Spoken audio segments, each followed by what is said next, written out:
Fala, comandeiros e comandeiras, eu sou o Fran. Eu sou o Hugo. E você tá aqui para mais um episódio desse podcast, que é um dos 20 melhores de São Paulo, mais especificamente do bairro de Santo Amaro e de Santa Cecília. Segundo a mãe do Fran. Segundo a mãe do Fran, somos os 20 melhores podcasts do bairro de Santa Amaro. Ela não quis falar que era o melhor, tá? Ela falou, você tá entre os 20 melhores. Falando sobre Magic Commander... falando sobre Magic Commander, que os protagonistas, que os hosts ficam no bairro de Santo Amaro ou de Santa Cecília. Isso aí. Enfim, a gente tá aqui pra fazer o que, Hugo? A gente vai tretar hoje? Rapaz, a gente tá, na verdade, enfrentando uma grande maratona, né? Porque a Wizards inventou de sair todas as edições possíveis do ano em um mês. Aí a gente ficou cansado e não vai tretar não, a gente vai fazer análise hoje. É isso aí, a gente vai fazer análise de Warhammer 40k. Eu achei que a gente falasse sobre Magic, né? Mas aparentemente a gente vai falar sobre o jogo de miniatura, né? Rapaz, é isso aí, ó. Eu tô atacando com o Ken tá equipado, o Ken tá, na verdade, ele vai tripular a Tardes, né? E aí eu vou atacar o seu Planinauta. Quem é que a gente pode falar de Planinauta? Não sei, já ficou confuso pra mim. Bom, gente, vamos lá. Se você não sabe do que a gente tá falando porque Magic, ele fez uma edição comemorativa, né, aí, uma das edições especiais aí dele, ele fez em parceria com Warhammer 40k, tá? E aqui o nosso episódio de análise hoje, né, não é uma edição, né, de Magic, efetivamente, saíram 4 decks de Warhammer, baseado aí nesse universo do Warhammer 40k, e esse nosso análise vai ser justamente desses 4 decks, mas vai ser um pouquinho diferente do que a gente costuma fazer de análise aqui, tá? Que a gente destrincha cada um dos decks, dá sugestão para sair ou para entrar. Essa nossa análise vai ser assim, a gente vai falar um pouquinho de cada um dos decks, né, das mecânicas, do que a gente achou dele, power level, etc., e no final aqui desse episódio a gente vai citar, né, tanto eu quanto o Hugo separamos aí 8 cartas, né, 4 cartas cada um, de que a gente acha que vai fazer bastante sucesso e que pode jogar muito bem fora dos decks de Warhammer 40k. Se você quiser pegar essas cartas separadamente ou comprar o deck e tirar essas cartas, a gente acha que elas vão jogar muito bem em outros decks, né, então é um episódio aqui de utilidade pública para você utilizar o Warhammer nos seus decks. Ou, né, só pegar o deck e ficar com o pré-con, né? Como uma boa parte do pessoal que eu tô vendo vai fazer, né? Vai ficar com um pré-con eterno aí, né? Porque Warhammer vai ser difícil voltar pra essa edição um dia, né? Então os caras querem deixar pré-con, né? Mas vamos lá, né? Escolher as cartinhas. Vai que tem coisa boa aí pros outros decks, né? Exatamente. O que a gente achou, até se essa edição de repente se conversa bem com outras edições, né? Com outras mecânicas. Vamos ver o que a gente acha com relação a isso, né? Bom, mas antes da gente começar, antes de mais nada, vamos explicar o que de acho é o Warhammer 40k. Isso é uma versão do Magic, uma cópia do Magic com miniatura. O que é isso? Bom, Warhammer 40k é um jogo de guerra, né, um chamado Wargame. Ele veio antes do Magic, ele foi criado, né, desde 1987. É um dos jogos assim mais longevos, né, de maior sucesso. No Brasil ele não é muito conhecido, mas fora do Brasil tem uma legião de fãs. Quem já teve a oportunidade de viajar para fora do Brasil, principalmente para a Europa e Estados Unidos, existem lojas enormes especializadas só em Warhammer. E ele tem, além de ser um jogo de guerra, né, ele é um jogo tático ali de guerra, em que as pessoas colocam as miniaturas, né, ele tem várias miniaturas, colocam as miniaturas ali para enfrentar umas às outras. É igual Magic, ele tem uma lore, tem toda uma história complexa ali por trás, que eu não vou nem tentar resumir essa história aqui para vocês, tá? Se você estiver interessado na história de Warhammer 40k, que é um futuro distópico, né, ali científica, uma fantasia científica distópica, se você tiver interessado, vai atrás, porque é uma mitologia muito densa, mas vá preparado, porque não tem mocinhos nessa história, é todo mundo mau caráter, é todo mundo mal aí nessa história, então vá preparado para isso. E é uma história com muita morte, se prepara, porque é uma história muito longa e muito densa, tá? E, basicamente, ele é um jogo de guerra tático, com as miniaturas na mesa, muito complexo, muito denso, né? Igual o Magic, ele tem lá suas peculiaridades. E a galera tem um hobby dentro do hobby, né? Além de você jogar e colecionar o Warhammer, ainda tem a parte em que a galera customiza suas próprias miniaturas, né? Que eu acho essa parte muito legal também. Bom, eu só queria dar para vocês, então, esse background, né, do que é o Warhammer. A gente vai falar um pouquinho melhor sobre as raças, né, do que habitam aí nesse universo de Warhammer, conforme a gente for falando aí dos decks. Mas, basicamente, a gente vai falar muito de robô, de espaçonave, de criaturas aí cientificamente modificadas, né, como eu falei, é uma fantasia científica distópica, que se passa aí no universo, né, na galáxia aí. Então, é isso que eu tinha para falar sobre o Warhammer. Podemos entrar então nos decks, né, Hugo? Então bora lá, né? Vamos para o assunto aí. Já que a história é densa, vamos tentar analisar pelo menos os decks, né? Que chegaram aí, né? Chegaram inclusive com tudo aí, né? Depois vamos conversar sobre no geral. Só fazer um disclaimer aqui. A gente não queria que esse episódio ficasse muito leviano com a história, né? Tentar resumir de uma forma que ficasse mal contada, mas a gente também não quer passar para vocês a impressão de que a gente tá fazendo esse episódio de qualquer jeito, tá? É que realmente a gente não dá para resumir aqui num tempo de um podcast, né? A gente teria que fazer vários podcasts só contando as histórias de Warhammer, tá? Então vamos se aprofundar nos decks, que é o que importa pra gente. O Warhammer, quem quiser saber sobre ele, pesquisa, né? Vamos falar sobre os decks efetivamente. Isso aí.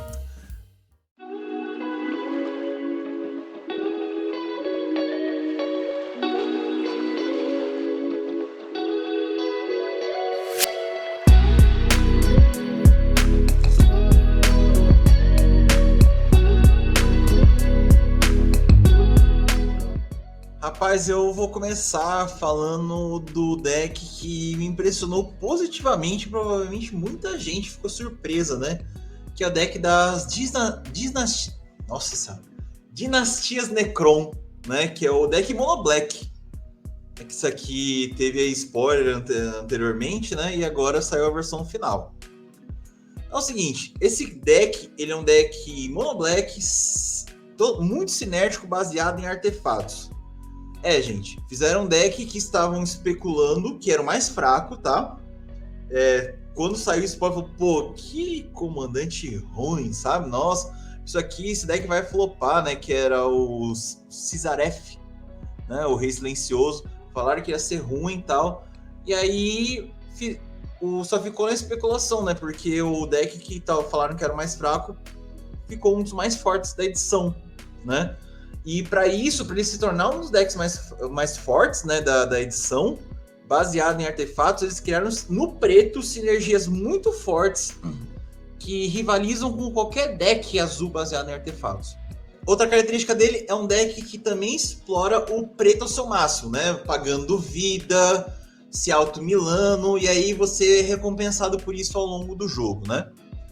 Ele é um deck que ganha por números, né, por poder, né? Pelo que eu vi, ele não tem criaturas muito fortes. Ele faz um número bom de criaturas e vai e ataca os oponentes, né? Eu achei interessante que eles voltaram com a mecânica de desenterrar, né? Para quem não conhece essa mecânica, que já foi lançado no Magic em edições antigas, né? Você paga o custo de desenterrar, né? Devolve o card que tem o custo de desenterrar do cemitério para o campo de batalha. A carta de criatura, normalmente a criatura, né, ganha ímpeto e você exila no início da próxima etapa final, né? Ou se a carta que tinha desenterrar deixar o campo de batalha. E você pode usar desenterrar somente como um feitiço, né? Essa habilidade ativada aí, que eu achei interessantíssima para a ideia do deck, né?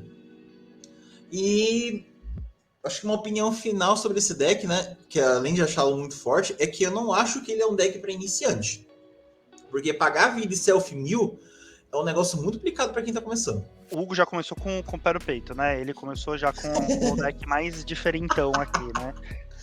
O que eu achei engraçado dessa edição, na verdade, começando a falar aqui, é que os decks, eles não vieram com uma lógica, né? Tipo, vai ser 4 decks, cada um com 3 cores, sabe? Não, tem um de 2 cores, um de 3 cores, um mono, sei lá, né? Vieram uns decks tudo bem diferentões. Antes de eu começar a falar aqui um pouco minhas opiniões, aqui minha análise sobre ele, vamos falar comandante desse deck, que na minha opinião ele é um comandante excelente, né? Você pode trocar por várias outras criaturas, porque é um deck mono black, né? Então qualquer outra criatura preta aqui do deck que seja lendária você pode trocar, mas eu acho que ele dita muito o deck, né? Então o Zarek, o Rei Silencioso, ele é uma criatura de 4 mana, sendo 3 pretas, que nesse deck pouco importa, né? Porque é um deck mono.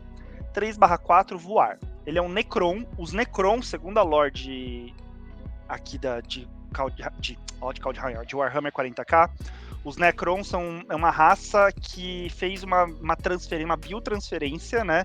Meio que do intelecto deles, da alma deles, né? Na alma não, do intelecto deles, para estruturas metálicas para poder sobreviver no plano deles, que o sol meio que castigava, né, o plano deles. E com isso eles perderam a alma deles, né, por isso que ficaram todos pretos e tem essa interação tão forte com artefatos, porque eles são pessoas presas ali dentro dessas estruturas de ferro, né, aí...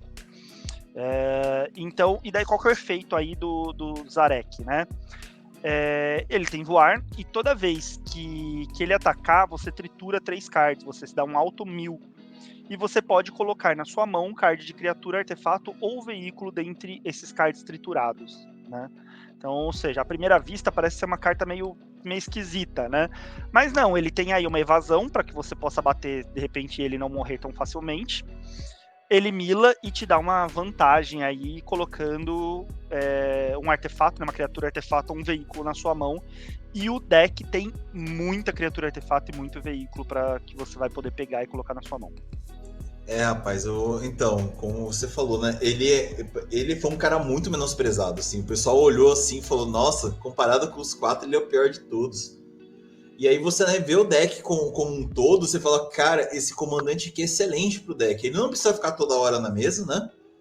Normalmente ele vai bater 1, 2 vezes, vai morrer, mas essa 1, 2 vezes você já fez o 1000 que você precisava e pegou a cartinha que você queria. Depois você volta ele com o tempo, porque o deck inteiro roda muito bem. Sim, eu fiquei encantado pelo deck, fiquei encantado, porque fizeram um mono black de artefatos, olha... Então, tô de parabéns. À primeira vista, esse deck me pareceu ser o mais fraco, tá? Quando eu tava olhando, até depois que já tinha saído o deck inteiro, eu fui olhar o full spoiler, né, daqui da edição, ele me pareceu mais fraco, mas depois olhando, é aquela coisa de o coletivo faz o todo, né? Então é aquele deck que a hora que você começa a ver as sinergias de uma coisa sinérgica com a outra, você começa a ver, fala, não, ele tá bem sinérgico, ele me parece ser o deck mais forte mesmo dos 4. Então, por isso que eu até falei, o Hugo começou já com os 2 pés no peito, que ele já começou que, na minha opinião, é o deck mais forte da edição. Primeiro que é o mais simples, assim, você não tem que corrigir muita curva de mana, porque não tem... Qualquer terreno que vier tá no lucro ali pra você, né? E na minha opinião, é o mais sinérgico. Eu achei bem interessante, bem legal, que eles fugiram, né, daquele deck preto, que é sempre o deck de perde vida, ganha vida, perde vida, ganha vida. Não, eles fizeram uma interação com artefatos, né, então acho que isso fez um diferencial para ele, e é muito difícil eles lançar um deck monocolor, né, então, ou seja, para lançar um monocolor, tinha que vir um deck bom, realmente. Eu achei bem legal aí. Artefatos é chover molhado, né? Artefatos, na minha opinião, é uma das coisas mais roubadas que tem, e aí misturou com preto, que é minha cor favorita, que eu acho que é uma das cores muito fortes. Então, consequentemente, ele é um deck bem forte, que tem aí umas mecânicas de... A única coisa é que o Hugo falou, né? Ele é um deck bem punitivo. Então, o novato pode ser que se mate com esse deck, porque você perde muita vida jogando com ele. Tem que tomar cuidado. Acho que algumas mudanças que você pode fazer nesse deck é colocar algumas recuperações de vida, que eu acho que é o que tá faltando nesse deck, na minha opinião. É que eu acho que não é se matar, eu acho que o cara vai ficar com medo. Sabe? Você sabe, o cara tá começando a jogar, ficar perdendo vida, não, mas se eu perder vida, eu perco o jogo. Cara, você perde o jogo se você chegar a 0 de vida. Se você tiver 1 de vida e você matou todo mundo, você ganhou o jogo, né? Mas até pegar essa noção demora. Até pra quem joga há muito tempo assim, quando joga um deck desse tipo, o cara sente a diferença. O jogador novato ele pode acabar jogando com o freio de mão puxado, e daí não explorar o real potencial do deck, ou ele acabar jogando solto demais e se matar com o próprio deck, né? Pode existir as duas possibilidades. Então as melhorias que você pode fazer nesse deck é colocar coisas para dar uma recuperada de vida, fora a quantidade de artefato que tem por aí, de rotina. Cara, veículo que pode colocar para melhorar. Eu ia falar bem, mas não, tem mais coisa aí. Concordo com você, tem que colocar coisas pra ganhar vida, tá? Principalmente que às vezes vai dar uma dor demais, né? Mesmo tem uns lifelink, mas tá meio pequena a condição. E, cara, artefatão, né? Sinergia com artefato. Dá pra manter Mono Black, eu diria, inclusive. É só melhorar um pouquinho mais a sinergia, ó, e arrebenta. Tá? Eu acho que dependendo do que você conseguir ganhar de vida, você coloca até uma cidade de microbolas. Ah, fácil. Fácil. Nossa. Joga fácil. Estouro. Bem, depois dessa análise do preto aí, né? Já conforme eu vou com 2 pés no peito, eu vou com um pé no peito só agora. Eu vou com um só. Que eu acho que, na minha opinião, foi o segundo mais poderoso do rolê, né? Que foi o Enxame Tiranídeo, que é um deck das cores Temur, né? Para quem não conhece, é o deck vermelho, azul e verde, né? Que aí temos como o comandante, que o Fran depois vai comentar um pouco sobre ele, que é o nosso amigo... Cadê? Cadê? Aqui. Nosso amigo Senhor do Enxame, né? Ele tem uma historinha bem peculiar dele aí, e ele é o comandante do deck. Esse deck, ele é um deck tribal, tá? Pra quem gosta de tribal, cara, temos um belíssimo tribal aí dentro de Warhammer. E ele é um deck tribal que a principal jogada é colocar marcadores em suas criaturas. A tribo desse deck, a tribo dos Tiranídeos, ela se ajuda muito. Não inflando só, né? Ganha mais um, não. Ela ajuda dando habilidades para os outros Tiranídeos, ou desencadeando habilidades quando o Tiranídeo faz algo, tá? O deck tem como característica ser um pouco lento no começo, porque ele é um deck um pouco pesado. Eu acho que a curva dele deve ser entre 3 e 4, né? Inclusive, acho que é 4, se eu não estou enganado. Deckzinho pesado. Ele é um pouco lento no começo, mas o deck se ajuda a rampar e depois você vai com tudo, tá? Então o deck é para meio de jogo, para fim de jogo, ó, consistente. O deck, então, ele ajuda a rampar, como eu falei, né? E comprar, tá? Ele ajuda muito a comprar. Então, assim, você vai conseguir rampar, buscar terreno, você vai conseguir rampar por colocar coisas que aumentam a sua geração de mana, e você vai conseguir rampar também, porque você sempre vai ter um terreninho na mão, porque você sempre vai comprar bastante com esse deck. E como é que ele ganha? Ele ganha na base da pancada pesada, né? Como eu falei que coloca muito marcador, então é na pancada pesada que o deck ganha. Eu achei muito boa, tá? A mecânica principal do deck, que é a mecânica de Voraz, tá? O que essa mecânica faz? A criatura com Voraz, né? Ela normalmente tem um custo X, tá? E essa criatura, ela entra no campo de batalha com X marcadores mais um. Se X for igual ou superior a 5, compre um card quando ela entrar. Então, o bicho vai entrar grande e ainda vai te dar um draw. Por isso que eu falei que o deck se ajuda muito a comprar, tá? E eu espero, assim, que ao longo do Magic nós temos mais criaturas com a mecânica de Voraz. Achei muito interessante. Muito, muito interessante. Eu acho que pode ser uma mecânica para decks de Hydra aí futuramente, né? E minha opinião sobre o deck, se ele é para iniciante ou não, ele é para iniciante, tá? E para mim é o melhor dos decks para iniciante, né? Porque é um deck que ajuda muito o jogador a fazer a sua mesa, né? Ele não tem como característica ser punitivo. Bom, eu vou começar minha análise aqui discordando de 2 coisas que o meu nobre colega de podcast falou aqui. A primeira coisa é que ele é o segundo melhor deck. Eu não acho que ele é o segundo melhor deck. Minha opinião, obviamente, né? Podem discordar, enfim, eu não acho que ele é o segundo melhor deck, porque, na minha opinião, o segundo melhor é o do The Ruinos Powers. Enfim, eu achei ele um pouquinho melhor. Principalmente por causa do comandante, que eu não achei esse comandante tão excelente assim, tá? E a segunda coisa que eu vou discordar do Hugo é de que esse daqui é um deck tribal. Assim, obviamente ele é da tribo dos Tiranídeos, né? Mas eu não acho que ele veio com características tribais, e eu acho que a Wizards fez certo dele não vir com características tribais. Tem pouquíssima carta, assim, com características tribais nesse deck. Por quê? Como a gente falou no comecinho aqui desse podcast. A gente não sabe se vai ter... Provavelmente nunca mais vai ter outra edição com Warhammer 40k. Então não faz sentido eles lançarem coisas tribais que vai ficar preso só nesses decks. em um deck, né? Os tiranídeos se ajudarem, e daí você só tem essas opções de tiranídeos, você não conseguir trocar, sabe, ter outros tiranídeos. Porque não é uma raça que você vai conseguir colocar em outras edições de Magic, né? Você tá lá em Dominária e de repente tem tiranídeos em Dominária. Você vai, sei lá, pra Icória e tem um tiranídeo em Icória. Não, é um negócio que é fechado dentro de Warhammer, né? É uma raça exclusiva de Warhammer. Para voltar essa raça, precisaria ter outra edição em Warhammer. Então, acho que a Wizards fez certo em não fazer um deck tribal. É tribal porque tem várias criaturas daquela tribo, mas ele não é um deck tribal, porque a tribo não necessariamente conversa, né, entre si ali. Então, é só esses 2 pontos que eu queria discordar aí de você, Hugo, mas não que você esteja totalmente errado, mas eu discordo. Eu sei lá, assim, eu vejo muito ainda características de. Assim, é claro, não tem tanto bicho assim com dano habilidade, mas assim, os que tem causa, sabe? Tanto que a gente tava até conversando, né? Parece Fractus esse negócio, né? Podia ser Tyranids, podia ser Fractus, mas tudo bem. E você acha que esse deck é um deck pra se abrir, pra modificar, ou ele vai ser um deck muito fechado? Sim, é isso que eu vou falar agora na minha análise. Bom, primeiro vamos falar quem é um comandante, né? Porque ele também determina aí meio que a estrutura do deck. Então, o Senhor do Enxame é o comandante, ele é uma criatura de 6 manas, achei ele meio pesado.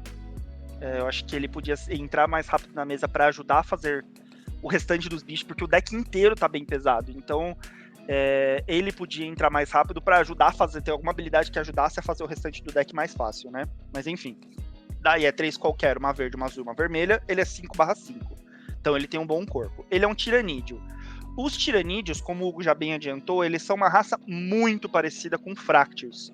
Tanto que antes, quando falaram que iam fazer o Warhammer 40k, o meu pouco conhecimento sobre o Warhammer, eu falei assim, talvez eles tragam os tiranídeos ser, tipo, criatura tiranídeo Fractals. E porque eles têm essa coisa da unimente, né? De todo mundo, o que um tiranídeo aprende, meio que todos os outros tiranídeos aprendem também, enfim. No fim, eles não são Fractals, eles colocaram isso meio que na forma de marcador +1, né?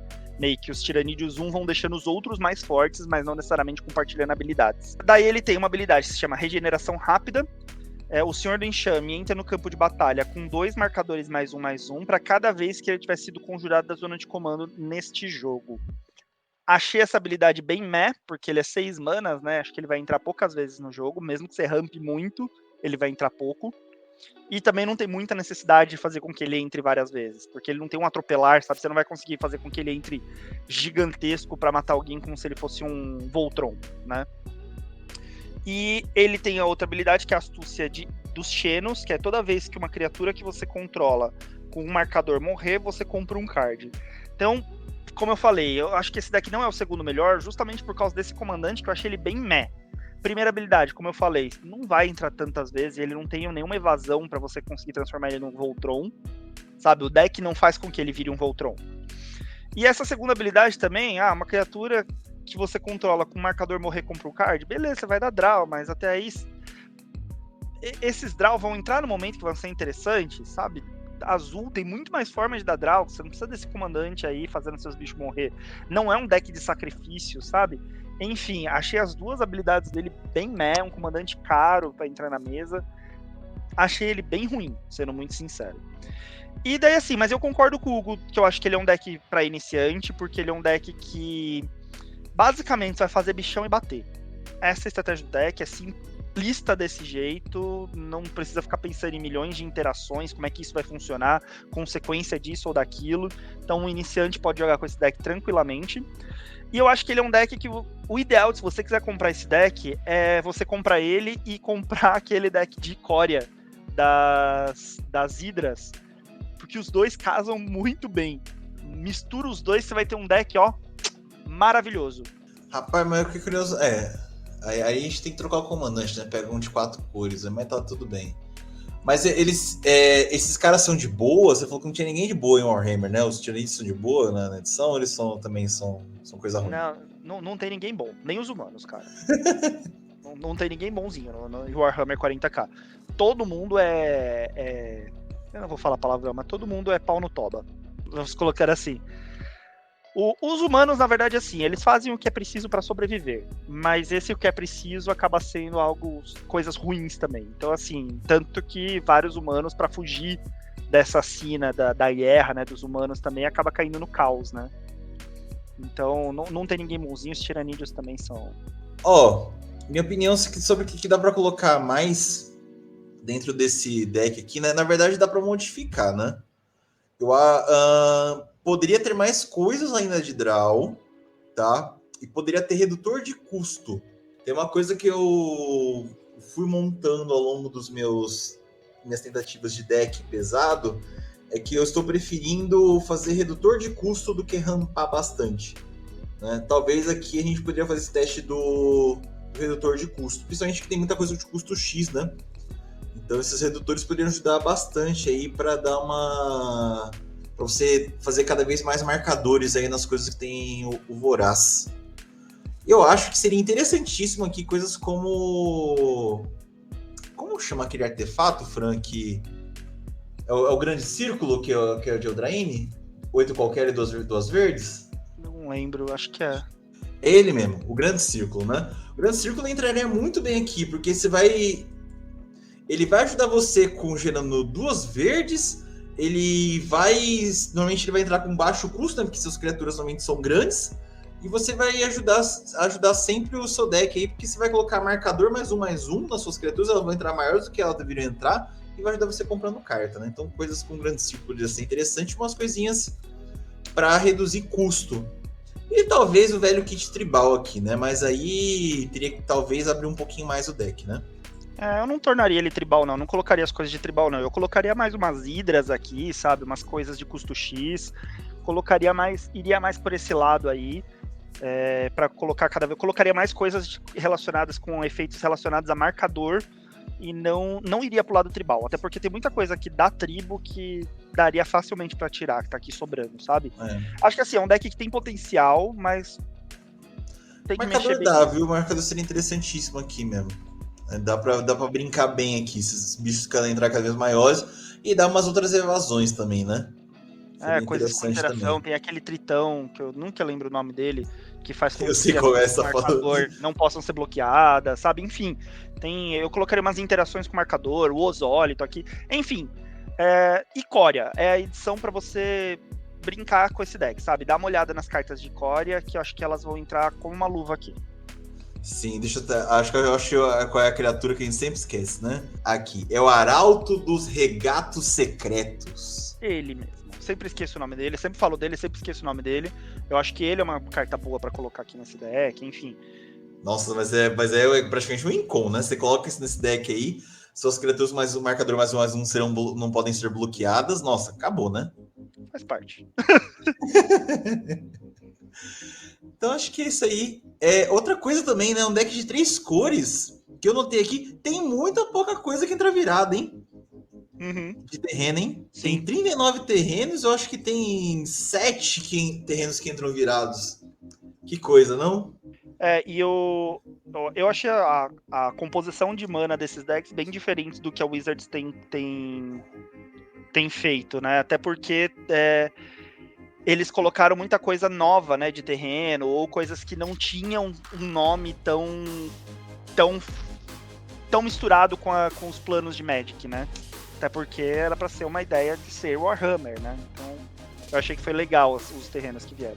Sim, não, bem interessante, assim, pouco terreno que entra virado, assim, você não fica irritado, né, de tanta coisa que tá entrando virada pra você ficar perdendo tempo e os caras te matando, né?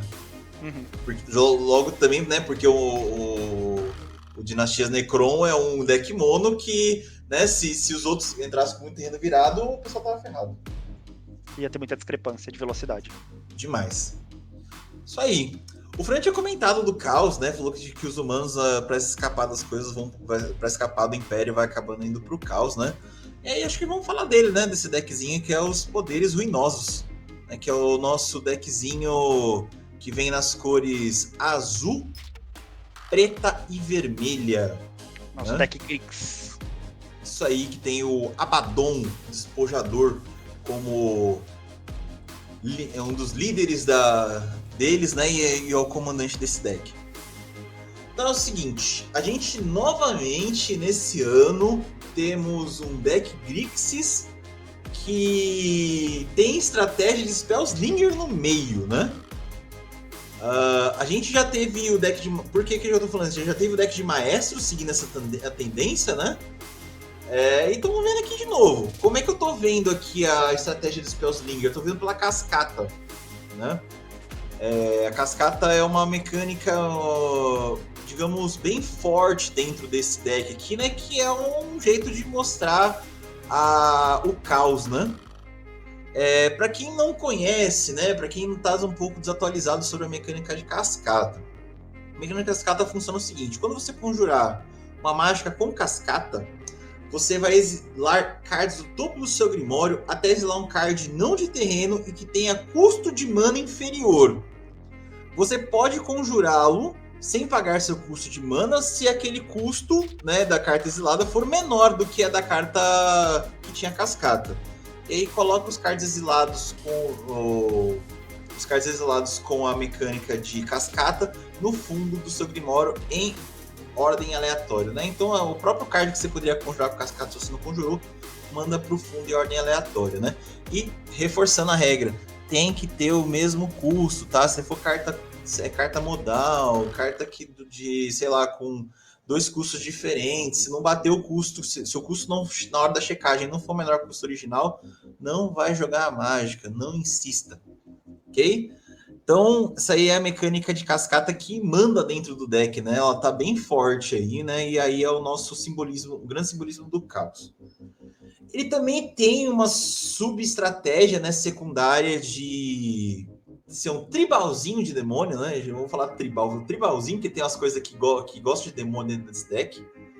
E tem uma terceira sub-estratégia que eu notei dentro também, que é o caótico como em si, né? Já assim, tipo, a cascata, vamos dizer que é o caótico soft, né? E aí tem um caótico um pouco mais pesado ali dentro, né? Então vamos dizer que tem três mecânicas, né? Depois o Fran... 3 estratégias, né? Depois o Fran vê aí o que ele acha. Ele, pra mim, é um deck que ele tem muita coisa aberta, tá? Se você quiser trocar o foco do deck, mudar, eu quero virar tribal de demônio, não, eu quero tirar a lógica de tribal de demônio. Cara, esteja à vontade, eu quero aumentar caos, ó. É um deck pra mim que tá bem aberto pra você modificar do jeito que você quiser e de maneira consistente. E é mais um deck dos que a gente vai ver hoje que eu não vejo ele pra iniciantes. Por quê? Na minha opinião, esse deck ele tende a te punir se você fazer muita jogada errada, né? Tipo, eu fiz isso aqui, putz, não era pra eu ter feito. O deck vai te punir, né? Você vai acabar pagando o pato por esse tipo de jogada errada, né? Então, tem que ter aquele momento de jogar certa carta, pensar muito bem o que você tá fazendo, né? Que se você errar, o deck te pune, né? Então, decks punitivos, na minha opinião, não entram como decks iniciantes, né? Acabam até estragando a experiência do jogador novo. Bom, esse deck aqui é o deck do caos, né? De acordo com o universo de Warhammer 40k, né? Então, obviamente, como a Wizards costuma colocar o caos, quando a gente fala de caos, como eles costumam simbolizar isso? Como sorte, né? Como mecânicas que têm sorte, por isso que é a cascata, né? Porque é uma mecânica que você revela do topo e o que vier do topo pode ser bom ou pode não ser, né? Então, geralmente, esse é o tipo de interação que a Wizards coloca no que representar o caos. Fora isso, demônios, né? E o caos realmente tem os demônios, né? Que eles são basicamente os corruptores dos humanos. Então, os humanos que querem tentar fugir das frontes de batalha, né? Lá dos humanos, que são os Astartes, né? Que querem tentar ter uma vida diferente, acabam caindo no caos, né? E daí são os 4 principais demônios desse deck, são os 4 principais demônios lá de Warhammer 40k, que eles representam basicamente máculas humanas, né? Um representa, acho que a estagnação, um representa o desejo, né? Como se fosse os desejos humanos, enfim. Não vou me aprofundar aqui, mas basicamente é isso que esse deck aqui representa, né? Acho que por isso até que ele tem tantas vertentes, né? Tantas sub-estratégias, como o Hugo bem mencionou aí, tá certinho, justamente porque cada demônio meio que tem uma sub-estratégia, realmente. Ele tem um pseudo-tribal de demônio mesmo, mas é muito pseudo, tá? Ele te dá cartas para que você possa montar um tribal de demônios a partir desse deck, mas não esse deck se transformar num tribal de demônios, né? Teria que mudar bastante. Bom, o comandante é o Abaddon, o Despojador. Uma carta, 2 qualquer, uma azul, uma preta e uma vermelha, 5 manas, né? 5/5, atropelar. Como eu bem falei, esse daqui, na minha opinião, é o segundo deck mais forte. E um dos grandes motivos disso é por causa das lendárias desse deck, incluindo o comandante, tá? Então ele é um 5/5 atropelar e ele tem a marca do caos ascendente, que durante o seu turno, as mágicas que você controla de sua mão, com valor de mana igual ou inferior a X, tem cascata, sendo X o total de pontos de vida perdidos pelo seu oponente nesse turno. Então, na verdade, esse deck ele é um fake Spellslinger. Por que fake? Porque embora ele seja um Spellslinger, né, de que você vai querer fazer várias mágicas, a real estratégia dele é você fazer essas mágicas para colocar bichões do topo do seu deck na mesa. Justamente com o comandante. Então, na verdade, ele é um deck que o ideal seria você colocar bastante coisa que causa dano direto no comandante, bastante mágica que causa dano direto no comandante, para que essas mágicas tirem a vida do seu comandante e com isso você possa dar a cascata e colocar na mesa os seus bichões, que eles são que vão dar o dano grosso mesmo no oponente. Porque esse deck ele tem uns bichos. No seu comandante não, nos seus oponentes. Nos seus oponentes, isso, bem lembrado, bem falado. Obrigado por me corrigir. Que daí, efetivamente, as mágicas que vão dar dano no seu oponente vai fazer com que você possa colocar aí os bichões, que é o que vai ser o dano grosso nos seus oponentes, né? Então, é por isso que eu falo que ele é um fake Spellslinger. O Spellslinger aqui, ele tá como um apoio para a estratégia principal, que é fazer os bichão na mesa. Que é fazer os demôniozão, é fazer as coisas grandes que o seu comandante te permite, graças aí à habilidade dele, né? Então, já fica aqui até a minha recomendação, que é bote dano direto aí no deck. Então uma sugestão pro pessoal que tá montando, teve gente que tentou montar o deck com o Rafael e não gostou, né? Falou que o deck Tribal de Demônio não funciona muito bem. Agora tem mais uma versão, né? Agora dá para montar com o azul, né? A gente tem até um aqui que é o Be'lakor, né? Que o Be'lakor, ele é o novo comandante para deck de demônio. Agora são 3 cores, né? Vamos tentar fazer agora o deck acontecer Tribal de Demônio com 3 cores, né? Então, ele é uma escolha interessante e dá, como o Fran falou, né? Já que a cascata é o principal e tenta o caos aqui, eu, na minha opinião, tiraria todos os demônios do deck. Todos os demônios têm sinergia com demônios.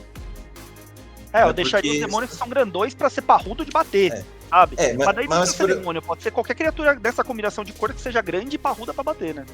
Assim, não, mas eu digo, o que tiver com essa temática de tribal, tipo o Be'lakor eu tiraria. O Be'lakor é pra você fazer um tribal de demônio, né?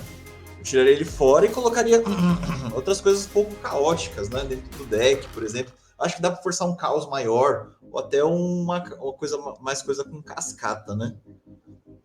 Poderia entrar aqui dentro desse deck aí, né? Ou até sinergias com coisas que são castadas do exílio, né?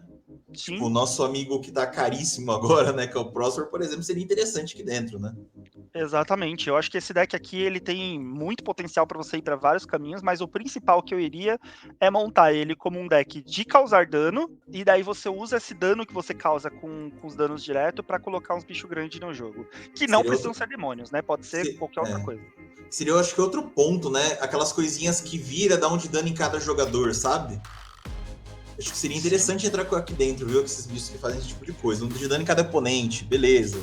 Tá, aí você vai... se você der um de dano em cada oponente, já deu 3 de dano. Pô, a próxima você já pode fazer uma cascata de 2 ou menos. Aí dá mais 1 de dano. E, pô, aí vai virar uma coisa boa. Não, e dá pra colocar umas coisas muito legais também de dobrar dano também. Por exemplo, o Obosh. O Obosh ficaria muito legal aqui dentre as 99. Poderia ser interessante. Então, dá pra brincar. Dá pra trocar colocar uns Eldrazi. Dá pra fazer sem bagunça aqui, né? Não é o deck mais forte, como eu falei, na minha opinião é o segundo mais forte, mas na minha opinião é o mais divertido. De todos os 4 é o que, sabe, se eu falasse assim, escolhe um deck pra você, eu compraria esse. Porque é o mais divertido, é o que mais tem saídas pra você mudar ele, e o que sai desse deck você consegue montar um outro deck novo bem legal também. Sim. E outro detalhe, né? Novamente, pouco terreno virado. Exatamente. Então, eu acho que é isso. Quem quiser ir para um lado, vai para um lado do caos. Quem quiser para o lado dos demônios, dá para montar o deck demônio, dá para montar com 2 decks, né? Se o cara já tiver outro monstro pronto. Né? Então, essas são as nossas sugestões. É um deck bem aberto aí, mas novamente, né? Não acho que é um deck para iniciante, não vai dar dor de cabeça para iniciante ou tristeza, né? Então, pra gente fechar, a gente falou que tem... A gente já falou dos tiranídeos, a gente já falou que tem o pessoal que escapa do Império, né? Eu sei que tem uma batalha entre os tiranídeos e o Império. E agora, então, já que a gente falou tanto do Império, vamos pro Império, né? Forças do Império. Vamos para as Forças do Império, que é o último deck aí, que é um deck... Esper, né? Que é um deck branco, azul e preto que tem a Inquisidora Greyfax como comandante, né? Poxa, não tem Imperador aqui? Não tem Imperador não, gente. Imperador aqui é uma historinha bem interessante, se o Frank quiser contar pra gente. Vamos lá. Bem, esse deck, né? Que foi o quarto último deck que saiu aí quando a gente estava acompanhando, ele é um deck de ficha. Tá? Deck de tokens de criatura. A ideia dele é você fazer número, tá? Então, muitas criaturinhas pequenas, muitas fichas, e bater com eles, né? Não necessariamente inflados, tá? Então, a gente vai bater com número, né? E esse número não vai ser necessariamente bicho que é pequenininho vai ficar gigante ao longo do jogo. Por quê? Porque tem criaturas que punem com perca de vida nos ataques. Então, tem criaturas como a comissária Severina Rain, que, tipo, quando ela ataca, os caras perdem vida, todos os oponentes perdem vida igual o número de outras criaturas atacantes. Pô, você tá atacando com 10 tokens, cada um perdeu 10 de vida numa pancada, né? Ou melhor dizendo, numa pré-pancada. Tem gente que nem precisa ser atacado, vai morrer nessa brincadeira, né? Então tem esse tipo de punição, né? Então não necessariamente vai ser inflado, vai ser punição por os oponentes por estarem apanhando, né? E eu gostei muito de uma mecânica que veio dentro do deck, que é a mecânica de esquadrão, tá? A mecânica de esquadrão, ela tá até agora com o esquadrão 2, né? Então não sei se vai aumentar ou não, mas por enquanto vamos falar como esquadrão 2. As cartas de criatura que tem esquadrão 2, com o custo adicional para você conjurar a mágica, você pode pagar 2 qualquer número de vezes. Quando essa criatura entrar no campo de batalha, cria uma quantidade de fichas que sejam cópias dela. Então, pagou o custo da criatura, normalmente essas criaturas têm um custo até que pequeno, né, de 3 e 4, vai pagando o esquadrão, e aí você vai fazer quantos tokens você pode pagar, né? Eu achei essa mecânica muito forte pro late game, porque assim, pô, o cara limpou a sua mesa, mas você tem muita mana, veio o bicho com o esquadrão, você vai lá e paga os esquadrões, tudo que você puder, e refaz a mesa, né? Tipo, do nada, assim, né? Praticamente você já lotou de bichos. Esses bichos sempre tem um efeito bem interessante aí quando eles entram em jogo. E eu reparei outra coisa, né? Não sei se o Fran viu também. Gente, pensa num deck que explode. Porque assim, tem, pelas minhas contas, né? Tem 6 limpa-mesas dentro do deck, né? Mas ele faz token pra caramba, né? Então, assim, se você tá precisando, normalmente ele vai explodir. Tem 6 cartas pra explodir a mesa aí. E aí você vai repor com cartas que faz token de maneira massiva, tá? Não é só 1 ou 2 tokens, é bastante token. É só fazer, né, essas explosões no momento certo, né? Ter alguém muito forte, explode, depois faz a sua vez, né? E eu curti o deck pra quem tá começando, tá? Mesmo tendo excessivos board wipes, né? Talvez sejam jogados na hora errada e tal. Eu achei que é um deck muito interessante pra quem tá começando. É um deck que faz muito número muito rápido. Geralmente quem tá começando gosta de board wipe, né? Gosta de limpar mesa. Ele acha que isso daí faz com que ele fique protegido. Depois que a gente joga um pouco mais, a gente começa a perceber que board wipe não é a solução pra tudo, mas... Mas olha, 6 board wipe num pré-com, rapaz, parabéns, viu? Bom, falando um pouquinho aí sobre o deck, né? Como eu falei pra vocês, não tem gente camarada, né, no Warhammer 40k, tanto é que até o deck dos humanos, em vez de vir na habitual combinação, né, com vermelho, branco, vermelho, verde, né, enfim, veio com preto, né, ou seja, até o deck dos humanos tem o preto, pra provar que ninguém é gente boa aqui, tá todo mundo tentando sobreviver da melhor forma possível. E esse deck aqui traz bem a lore, né, do que os humanos são a raça mais frágil aí, né, dentro de Warhammer. Então, consequentemente, o deck de humanos veio aí com um monte de criatura mais fraca, né, e mais que coletivamente traz a vitória. Bom, dentro aqui do Império, a gente vai ter os Astartes. Quem são os Astartes? Basicamente, eles são humanos, mas são geneticamente modificados, né? Eles são humanos muito maiores, né? Eles são maiores, mais fortes, eles têm, sei lá, 4 pulmões, eles têm 3 corações, são geneticamente modificados para serem mais difíceis de matar. Você vai ver que alguns têm implantes de armas, tem outros ali que, por exemplo, vocês vão ver que tem algumas máquinas, né, como se fossem uns construtos. Pô, mas isso daqui não devia ser artefato? Não, eles são Astartes, porque é como se assim, uma pessoa morreu, não exatamente morreu, mas ficou toda debilitada, eles vão lá, cortam os braços, as pernas e colocam eles dentro de uma máquina para a pessoa continuar lutando, sabe, pelo Império. Então ele meio que se transforma num ciborgue, sabe? Já você foi gravemente ferido na batalha, mas você pode continuar lutando pelo Império. Então, basicamente é isso que são os Astartes. E o Hugo bem falou aí do Imperador, né? Por que o comandante do deck não é o Imperador? Porque o Imperador, basicamente, ele é um trono. O Imperador, ele é um grande telepata, né? Digamos assim, que fica preso dentro de um trono. E daí a carta do trono dourado, ele é o Imperador. Aquele trono dourado é o Imperador, que é um grande telepata que comanda tudo, e ele é extremamente poderoso, mas são sacrificados muitos outros telepatas, pessoas com poderes cinéticos ali, para que o Imperador continue vivo, porque ele tá debilitado dentro daquele trono, né? E meio que os humanos só conseguem sobreviver graças a esse Imperador. Pode parecer cruel tudo que eles fazem, mas assim, é isso que eles precisam fazer para poder sobreviver. Então, basicamente, assim, eles não se importam em sacrificar os seus, desde que aquilo vá fazer com que morram os oponentes, né? Então, por isso que tem tanto board wipe, porque não importa que tá matando os meus, eu vou colocar mais um monte de humano aqui na mesa na sequência, né? Mas pelo menos eu tô levando um monte de demônio, um monte de outras raças ali pro inferno junto comigo, né? E é isso a ideia do deck. A gente se sacrifica, a gente morre, mas a gente tá levando um monte de gente pra vala junto, e os humanos se procriam muito mais fácil, né? Basicamente é isso. De longe, esse pra mim é o deck mais fraco de todos, assim, de power level. E o deck, assim, que eu menos gostei, não fui muito simpatizante com esse deck, não. Eu acho que meio que a gente concordou o primeiro e o último lugar, né? Só inverter o segundo e o terceiro, né? O que pra você é o segundo, pra mim é o terceiro e vice-versa, né? Mas realmente, gente, dos 4 é o deck que ficou pra trás, tá? Mas não tira a experiência de pré-com interessante, que faz bichinho rápido, né? Mas dá pra mexer bastante coisa, né? Dá pra mexer bastante coisa. Pra mim ele é um deck genérico, que não acrescenta em muita coisa, sabe? É um deck que, se ele não existisse, a gente conseguia continuar jogando muito bem, com mecânicas muito parecidas, sabe? Não acrescentou muita coisa, na minha opinião, o deck. Isso aí. Teria que mexer bastante coisa, né? Tem, por exemplo, um negócio aqui que parece que quer forçar um tribal, ou escolher um lado, né? E eles não conheceram medo, por exemplo, tiraria, mesmo sendo excelente qualquer um dos decks tribais.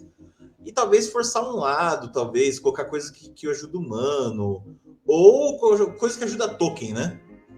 Talvez eu acho que seria mais efetivo aí para o deck, né? Para o deck ficar um pouco melhor, né?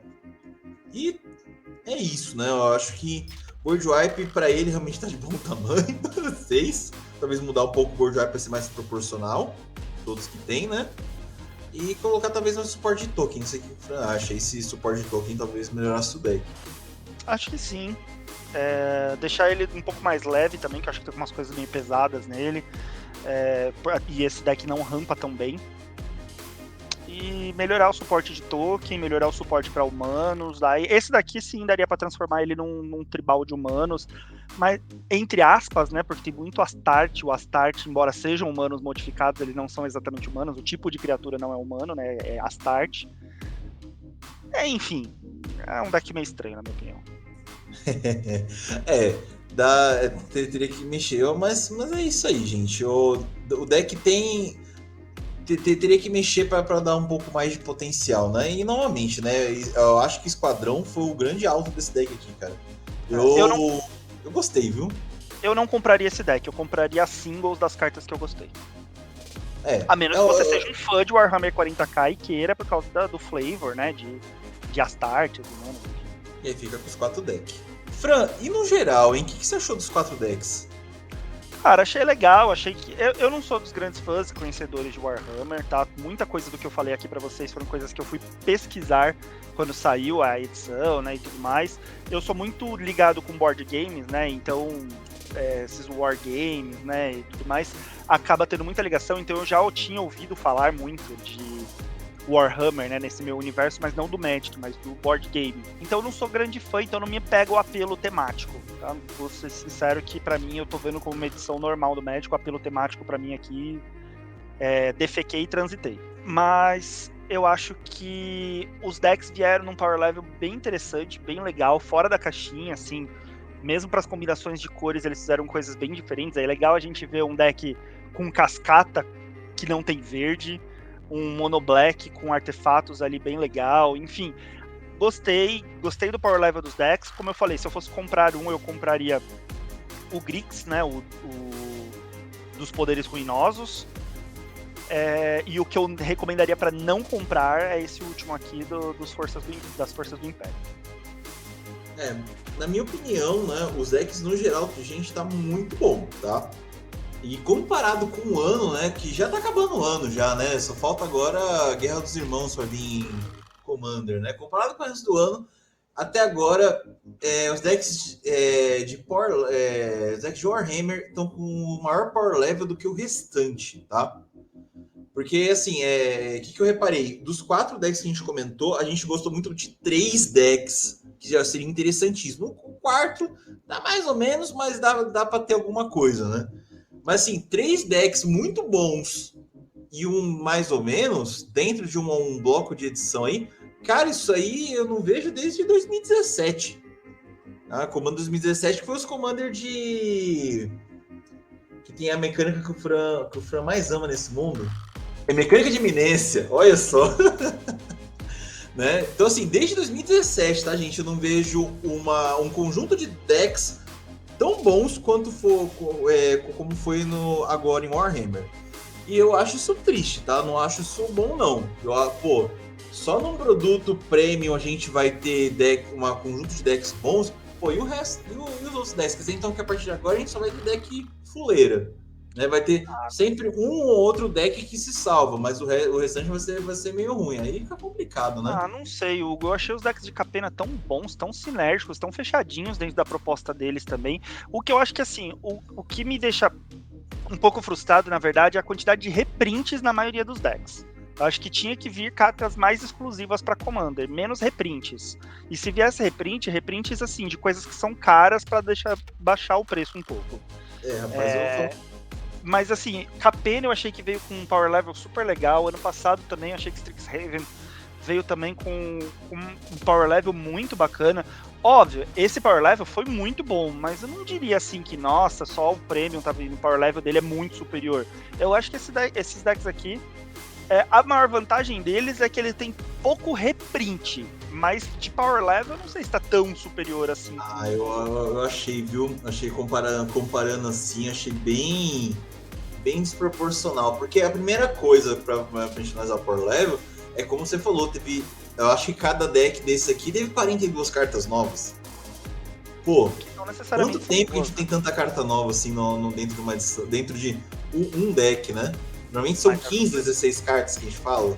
Mas é o que eu falei, não necessariamente são 40 e poucas cartas boas. Tem várias aqui que eu tiraria facilmente. Sim. Mas assim, tem muita coisa interessante. Eu acho que um exemplo de eu falar isso aí é que a gente tava falando do Dinastias Necron, né? Os caras montaram um deck preto com artefato.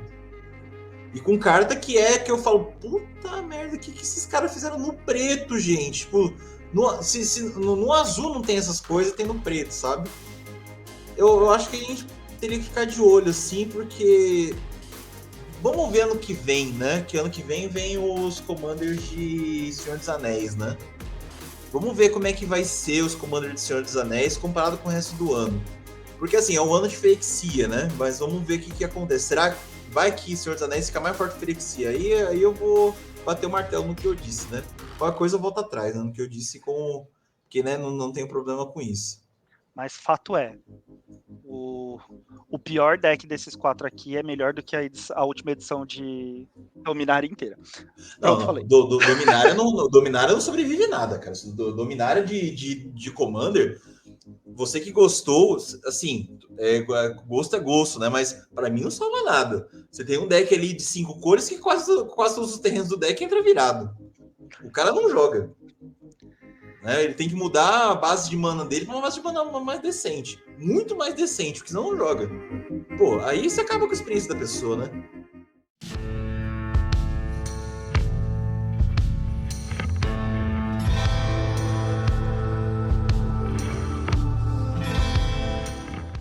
Bom, mas a gente tá aqui há quase uma hora falando aqui dos decks. Falamos aqui nossa opinião, já defecamos nossa opinião sobre os decks. Vamos agora, então, falar aí das 8 cartinhas que a gente separou. Vamos fazer invertido. Você fala uma, eu falo uma, você fala uma, eu falo uma, beleza? Beleza.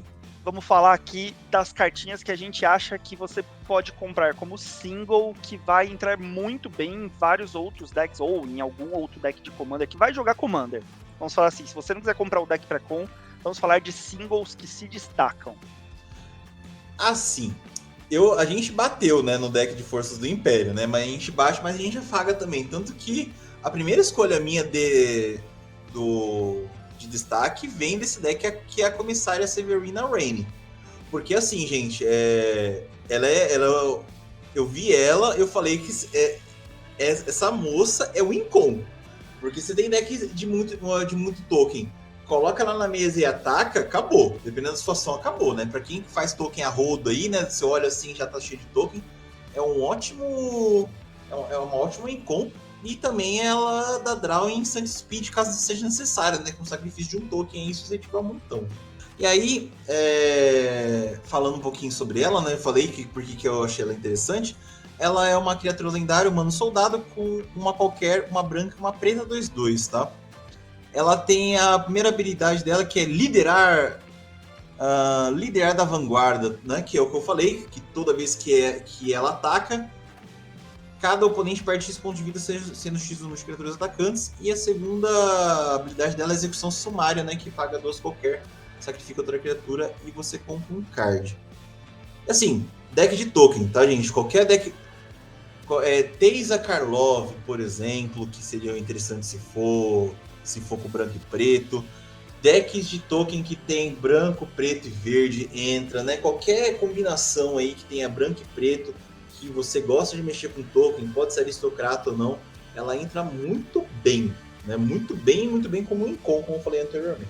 Atenção, amigos, se vocês têm um deck de vampiro, essa amiga aqui tem que entrar no deck de vampiro agora. Tipo, deck de vampiro Markov, por exemplo, vai fazer um monte de vampiro, ela tem que entrar, ela tira X de vida de cada oponente. Não é de um oponente, não, é de cada. E ainda faz da draw. Meu, Edgar Markov tá sorrindo com essa carta aqui. Nossa, peça para o Incom de token que saiu, olha que é uma beleza, tá? E tá barato, hein? Quando vê o potencial dela real, quando começar a esgotar ela fica cara. Deck de cavaleiro, deck de soldado. E eu vou dizer aqui, ó, nesse momento dessa gravação, o menor da liga dela tá por R$18. Tá barato. Peguem essa carta, porque é de uma edição premium, ela vai ficar cara. Mais pra frente ela vai jogar em vários decks diferentes de token, o deck de bichinho, enfim. E peguem, porque essa carta vai valorizar. Bom, meu destaque, então, vem do deck que você falou que é o segundo melhor. Vem do deck... é o Chacal de Atlan, né? Que é o do deck lá dos Tiranídeos. Bom, Chacal de Atlan é uma carta de 3 manas, uma criatura de 3 manas, uma qualquer, uma verde, uma vermelha. Uma criatura humano tiranídeo batedor, 2/2, atropelar e ímpeto. A principal habilidade dele vem do vanguardeiro habilidoso. Toda vez que Chacal de Atlan causar dano de combate a um jogador, você pode procurar no seu grimório por um card de terreno básico, colocá-lo no campo de batalha virado e depois embaralhar o deck. Gente, é uma carta que entra rápido, 3 manas, entra rapidinho na mesa, já entra batendo, tem atropelar para você poder causar o dano, né? Se o cara te bloquear com uma criaturinha 1/1, você ainda assim causar dano. E é um ramp todo turno. Bate todo turno, rampa todo turno, terceiro turno, segundo turno, de repente ele entra na mesa, você já tá batendo e rampando. Ah, Francisco, mas esse bicho vem no late game. Dane-se, é um ramp que vai continuar vindo para você limpar os terrenos do seu deck. Não vai nem pra mão, vai pra mesa. Você vai limpando os terrenos do seu deck para os seus draws no mid game, no late game serem cada vez melhores. E com isso você vai jogando e tendo cada vez mais mana para poder fazer coisas. Eu acho que esse cara aqui, ele não é, nossa, que carta incrível, né? Mas é uma carta muito útil que, na minha opinião, qualquer deck a partir de agora que tenha verde e vermelho, ele tem que entrar. Ele se torna uma staple de decks com verde e vermelho, na minha opinião. É um dos melhores ramps, porque ele rampa todo turno. Ele tem a evasão que ele precisa para poder continuar causando dano. Ele entra já causando dano, já rampando e colocando um terreno na mesa. Enfim, eu acho ele muito bom. Não é, como eu falei novamente, ele não é incrível. Ele vai te fazer ganhar o jogo? Não. Mas a longo prazo ele é muito útil.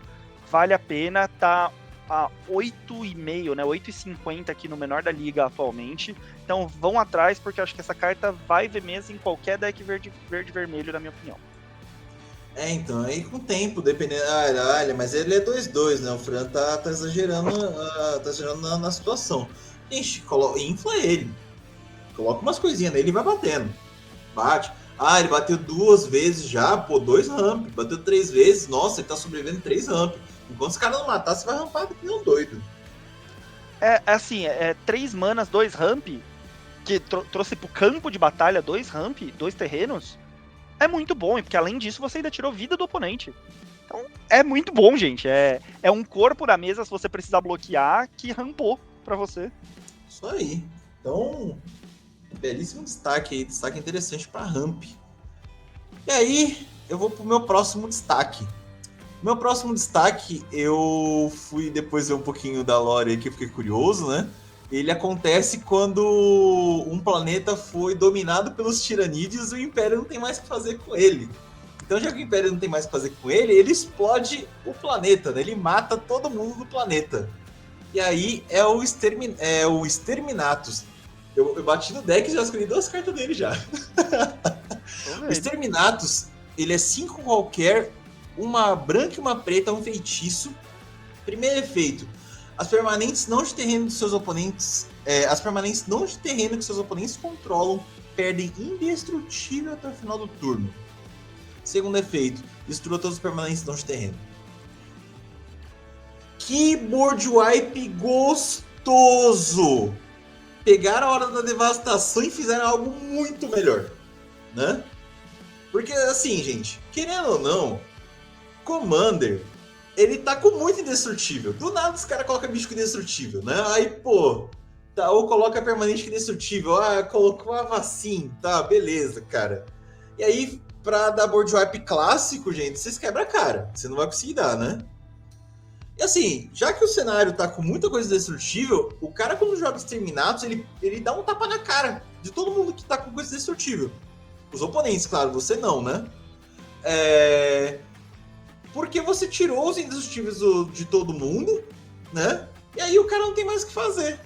Ele vai só sentar e chorar. E assim, na minha opinião, uma das melhores coisas desse formato é você ver a cara da pessoa que tomou algo que jurou que ia conseguir escapar. Não, eu dei indestrutível, tal, não tá indestrutível.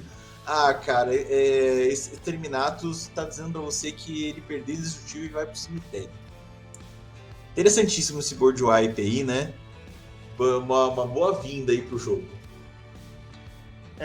Eu acho, Hugo, que você matou a pau nessa escolha aí, tá? Muito boa escolha. Só não vou cravar dizendo que passou a ser o melhor board wipe do Magic, porque são 7 manas, né? Ele é um board wipe caro. Mas se não, eu diria que ele se tornou o melhor board wipe. Mas ele tá entre os melhores, tá? Na minha opinião, ele é um dos melhores. maravilhoso. Basicamente, depois disso daqui, só se a pessoa sair de fase, né? Só com a saída de fase lá A grande proteção da proteção de Teferi. Porque não tem o que fazer. O cara metendo indestrutível ali, você vai lá e quebra muito fácil. Nossa, gente, isso aqui é muito bom. É muito bom. É caro mesmo, porque é ao longo do jogo quando o cara já preparou tudo. Porque ninguém vai preparar tudo no começo do jogo, né? Já tudo indestrutíveis e os caramba. Joga isso aqui já lá pro seu turno 7 que seja, nossa, vai ser choro. Aí destrói todas as permanentes, né, cara? Isso que é o pior. Pesadíssimo. Permanente não terreno, pesadíssimos aqui. Os caras que jogam de Mardu estão muito bem servidos de Bourgeois e Pong, viu? Meu Deus do céu. É um melhor que o outro. Mas é o que eu falei desse deck aí, né? Não vale a pena comprar o deck, mas compra as Staples, que tá com umas Staples muito boas. E aí, Fran, qual que é o teu próximo destaque? Eu não fui atrás de cartas muito caras, tá? Porque eu acho que, assim, as cartas muito caras já são destaque óbvio, né? Se você pegar as cartas... Pô, tem carta que saiu Trono Dourado, tá custando R$133. Então, óbvio que ele é um destaque muito bom, sabe? Então, tem cartas... Tem carta aqui, ó. O set da Glória Eterna, R$42. Óbvio que isso é um ótimo destaque. Né? O Trazinho Infinito, R$48. Pô, é um excelente destaque. Eu quis atrás de coisas que, assim, que são, na minha opinião, destaques, mas que estão ali na faixa de, no máximo, 20 e poucos reais, sabe? Pra gente poder falar aqui. Então, daí falando nisso, eu trouxe para vocês o Belacor, né? Que o Hugo já falou aí, o Mestre Sombrio, veio lá do deck Grixis. Ele é um demônio nobre, criatura lendária, 6 manas, sendo 3 qualquer, uma azul, uma preta e uma vermelha, 6/5 voar. Ele tem 2 efeitinhos aqui bem interessantes. O primeiro quando ele entra no campo de batalha, você compra X cards e perde X pontos de vida, sendo X o número de demônios que você controla. Então, no mínimo, 1 draw você vai dar, porque ele próprio é um demônio. Ele checa quando ele entrou no campo de batalha, né? Se você tiver mais um demoninho ali, já vai dar 2 draw. Já é muito bom, já recupera aí sua mão. E a segunda habilidade dele, que na minha opinião é a melhor, toda vez que outro demônio entra no campo de batalha sob seu controle, ele causa dano igual ao próprio poder a qualquer alvo. Ou seja, ele é um dragão dos picos, só que para demônios. Por que eu tô colocando ele? A gente tinha aí pra deck, não necessariamente tribal, mas que a gente fazia decks de demônios, basicamente a Calha de Veste, né? Que tá cara pra caramba. Ele veio aí como uma saída, aí como um excelente comandante para deck de demônio. Eu acho que ele viabilizou efetivamente para que entrasse no mapa aí decks tribais de demônios como um deck bem forte, tá? Primeiro pelo draw, você vai dar draw aí com ele entrando no campo de batalha. E segundo que todo demoninho que entrar vai causar dano. Pô, e ele é um deck com preto e vermelho. Você montar um deck de dor com preto e vermelho é muito fácil. Pô, Francisco, mas ele é 6 manas, ele é um comandante caro pra entrar na mesa. Não importa, essa combinação de cor é pra ser controle. Você monta um deck controle que não tem problema, você não vai perder o jogo tão rápido. Então você vai controlando a mesa, a hora que ele entrou, ele vai entrar, vai fazer aquela sinergia de vai te dar os draw, vai encher sua mão ali de novo, e daí você vai encher sua mão de demônio, que você vai fazendo, e os demônios vão entrando, e mesmo que o oponente mate os demônios depois, não tem problema, porque os demônios vão entrar e já vão causar dano, você vai tirar a vantagem só do demônio entrar na mesa. E vamos combinar que demônio geralmente é poder 4, poder 5, poder 6. Então os danos que você vai causar vai ser muito bom. Então eu acho que pela facilidade dele, que ele colocou aí os demônios no mapa dos decks tribais, eu quis trazer ele como destaque. Eu espero que vingue, né? A gente meio que ameaçou isso aí com o Rafael, vamos ver com o Belacor, né? Mas assim, gente, você vai montar um deck de demônio meio que controle, né? Como o Fran falou. No começo você vai quebrar as coisas dos caras, depois que o Belacor entrou, você vai e se senta o rei. E vai ser um demônio por turno causando na vida de todo mundo, né? É um deck de controle e dor, né? Controle e dor, inclusive. Bem, depois do demônio do Fran, eu vou pra minha próxima escolha aqui, né? Minha próxima escolha é um Tiranidio. O meu destaque que é o Toxic Cream. Que ele é 3 qualquer e uma verde. Ele é um Tiranidio, como eu falei, né? Ele tem alcance, toque mortífero, 2/4. E a habilidade dele é o Miasma Hipertóxico. Todos os terrenos têm vira adicionando mana de qualquer cor e perdem todas as outras habilidades. Assim, eu eu acho que ele é um destaque interessante, mas eu já sei que ele não vai durar muito na mesa, né? Porque ele vai ser alvo. Mas vai ser engraçado, né? Porque isso anula muito terreno chato no jogo. Ah, os caras que jogam de cofres, ou você tem aquele seu amigo que tem o berço de Geia, ou qualquer outro terreno que nós temos no jogo aqui que tá causando, né? Tipo, Maze End, por exemplo. Isso anula o terreno, né? Então vai perder todas as habilidades. E, assim, né? Pro cara aceitar um pouco que dói menos, né? Ele vai ter uma recompensa, né? Porque todo mundo vai ficar com a mana equilibrada. Né? Ah, você perdeu a habilidade, mas ó, você equilibrou a tua curva. Assim, a carta talvez morra muito fácil, mas enquanto ela estiver na mesa, cara, ela vai causar. Né? Vai ter sempre aquela pessoa vai ficar emburrada aí, né? Porque perdeu os terreno bom com a habilidade que ela precisava, né? Mas aí é paciência, né? Os outros que todo mundo vai ficar feliz, se for o caso, outro segura aí o bicho na mesa para não morrer, né? Boa, gostei. Mais uma escolha muito boa aí. A gente tá fazendo, acho que, boas recomendações aí de destaques pra galera. Fora que ele alcança Death Touch, né? Bichinho pequenininho ele protege, né? Dependendo da situação, pega bichão, né? Aí ele morre junto. É um corpo na mesa pra se defender ainda por cima, né? Isso. E aí, Fran, qual que foi a tua penúltima escolha? Bom, minha penúltima escolha foi o Apóstolo Sombrio. Uma carta vermelha, 3 qualquer e uma mana vermelha, é um Astartes bruxo. Tá? Então, ou seja, olha aí, eu colocando Astarte aqui também nos destaques. Ele é uma criatura 3/3 e ele tem uma habilidade que é: você paga 3 e vira. E a próxima mágica não de criatura que você conjurar nesse turno terá cascata. Bom, eu e o Hugo, a gente sempre fala pra vocês que free spell, ou seja, mágicas que você casta de graça, entre aspas, são muito perigosas no Magic, né? Porque você tem muita vantagem com um negócio muito... que você não teve custo, né, por aquilo. E cascata, basicamente, é uma free spell.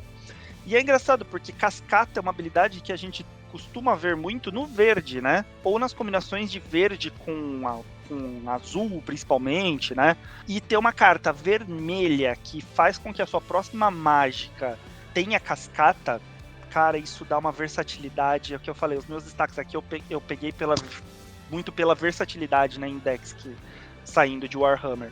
Então isso dá uma margem de versatilidade muito grande pro vermelho. Você poder fazer uma mágica vermelha, se pegar um deck de Spellslinger, alguma coisa do tipo, você poder fazer uma mágica vermelha e na sequência poder castar outra do seu topo de graça, isso é muito bom, na minha opinião. Então eu coloquei aí como destaque.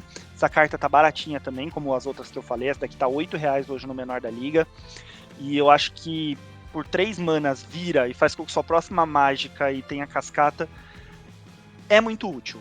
Então não tem muito o que defender ela, é muito bom aí para vários decks vermelho, dá uma margem aí para você poder abrir várias coisas aí, decks com preto e vermelho agora, que tá jogando muito, coisilando carta do topo para poder jogar, né? Você poder jogar a próxima carta do topo do seu deck, enfim. Acho que vai ver muita mesa em muitos decks por aí. Eu acho um suporte interessante pro Prosper, né? Ele pega uma não criatura e cascateia, né? Bem interessante, tá? Ele vai ver jogo sim por aí, tá? Tem gente que acha que cascata não é lá essas coisas, mas a cascata cara. Você não sabe o que vai cair, vem uma bomba, sabe? A bomba é uma velocidade diferente, quer dizer, velocidade diferente que a gente não obedece velocidade, nem então tá entrando sorcerer que não deve, por aí vai. É interessante, tá? Fora que assim, atrás. Não só pro Prosper, mas, por exemplo, para um deck vermelho e branco, você pega uma Malibou, deck de artefato, sabe? Malibou, ou pega uma Makiri, você pode botar uns equipamentos em jogo, sabe? Tipo... Sim, mexe uma cascata, vem o bicho que precisa, tal. É bom isso aqui. Eu achei bem interessante. Engloba muito deck, Spellslinger principalmente, né? E deck de exílio e deck de Spellslinger vai gostar muito dessa cartinha. Exatamente.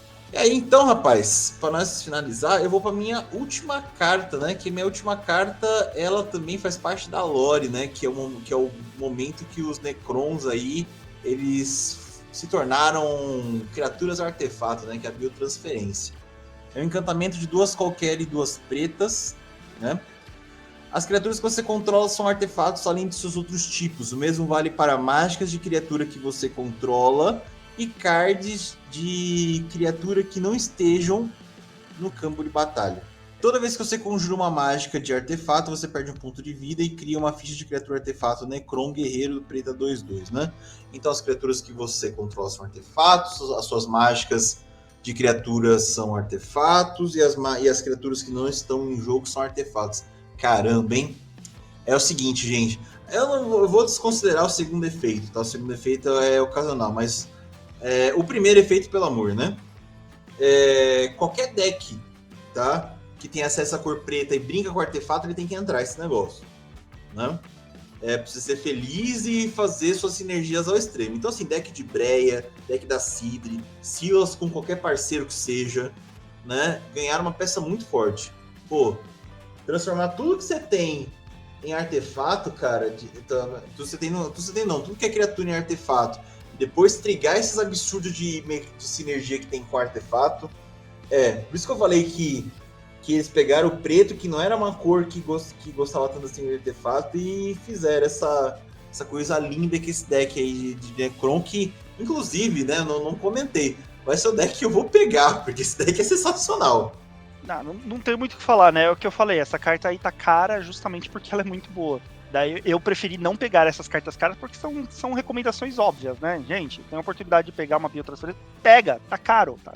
É porque é boa, porque ela é absurda de boa. Não tem que entrar.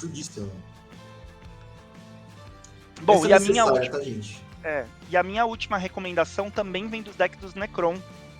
E basicamente o meu argumento para que ela entre aqui como destaque é porque qualquer deck que use artefato e tenha acesso à mana preta tem que entrar também.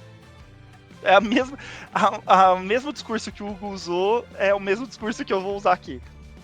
Mas a carta que eu tô falando é o Anhakir, não sei como é que fala o nome dele, é Anhakir o Viajante. Criatura artefato lendária Necron, 4 manas qualquer e uma preta, 4/4. A habilidade dele é simplesmente, toda vez que ele atacar, não é que ele causa dano, tá? É que ele atacar, você pode conjurar uma mágica artefato da sua mão ou do seu cemitério, pagando uma quantidade de pontos de vida igual ao valor de mana dela, em vez de pagar seu custo de mana. Gente, só queria lembrar pra vocês que o Colosso de Aço Nefasto é um artefato. E pra você poder fazer um Colosso de Aço Nefasto no turno 6, de graça, sem precisar pagar a quantidade de mana que ele custa, eu pago 11 de vida. Eu pago tranquilamente, pago 11 de vida e boto o Colosso de Aço Nefasto da minha mão ou do meu cemitério. Eu milo, busco o Colosso, jogo no cemitério. Meu amigo, essa carta aqui fede a combo, fede a qualquer coisa que você queira com artefato que tenha acesso a preto. Porque ela vai acelerar qualquer coisa gigantesca de artefato que você queira fazer. Ela vai fazer rápido. Você tendo vida pra fazer, faça. Seja na sua mão ou no seu cemitério. E a gente sabe que preto busca bastante coisa no deck e bota no cemitério, né? Não precisa nem milar. Você pode buscar direto o que você quer e joga no cemitério. Então, essa carta aqui é absurda. Qualquer deck pra mim, a partir de agora, de artefato que tem acesso ao preto, precisa ter essa carta.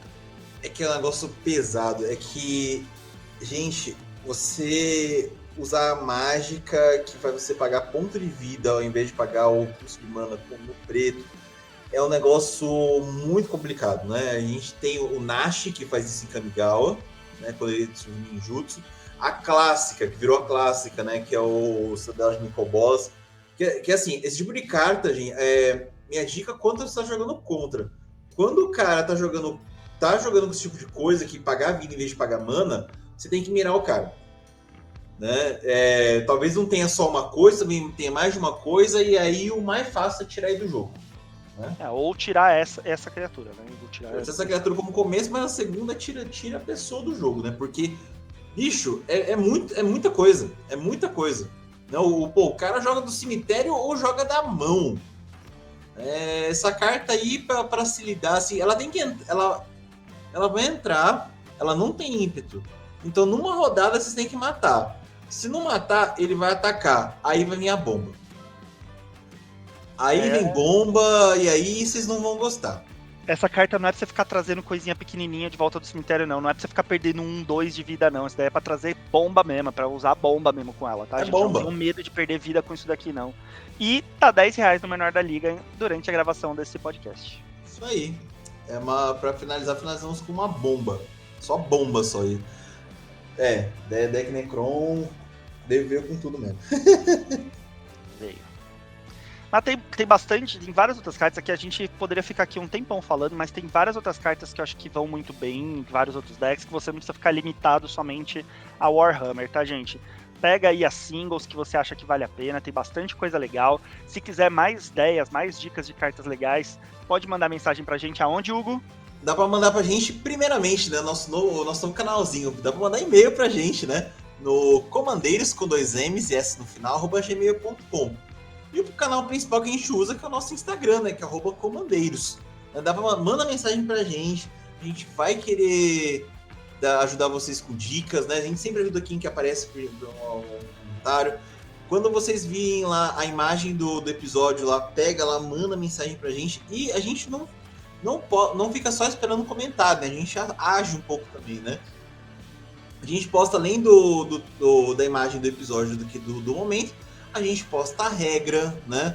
A gente posta ideias para deck, talvez vai que futuramente tenha algum dos decks, alguns dos comandantes que a gente colocou aqui no Warhammer lá dentro, né, do nosso Instagram. A gente posta saque, que é o nosso apoio, né, para os jogadores, né? Posta memes, posta um monte de coisa. Então, segue a gente lá no Instagram, no @comandeiros, ou manda mensagem pra gente por e-mail aí que a gente tá te esperando.